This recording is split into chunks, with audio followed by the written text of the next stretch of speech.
Hello, everybody. We're going to look at number 8 on our midterm exam review. This is one of the most exciting problems you'll ever see in my class. Solving a rational equation where the denominators will factor. Here we go. Looking at the first denominator, we can see that we have a standard trinomial that we can factor. If we read the signs, we can see that they're both going to be minus. We have x and x. Numbers that multiply to make 12 and add to make 7 would be 4 and 3.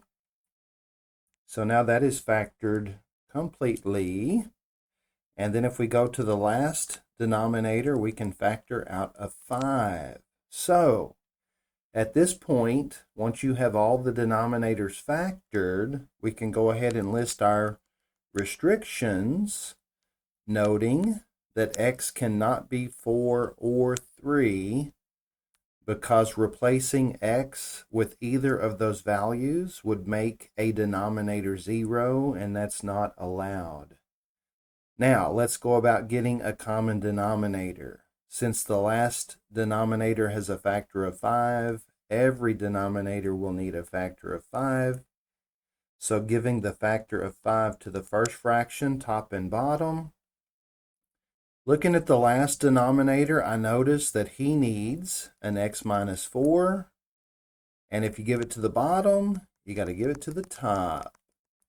Now for the middle child, who's always the most needy. He's going to need a 5 and an x minus 3.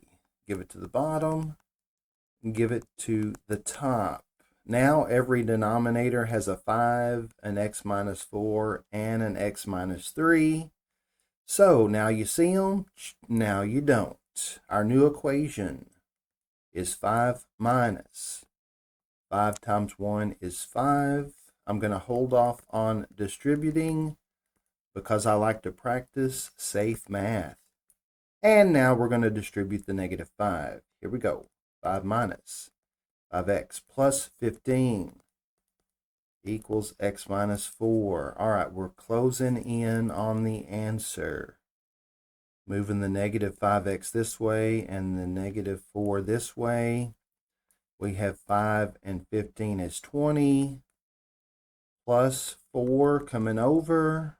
On the other side, x plus 5x, which makes 6x. On the other side, we have 24 dividing by 6. We get 4. Now, is that one of our restrictions? Oh no, it is one of our restrictions.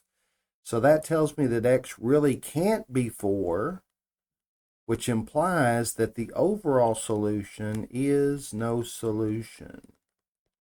And that's how you arrive at the result for that problem. If you have any questions or comments, feel free to leave those in the comment section below, or you can text me. And thanks for watching.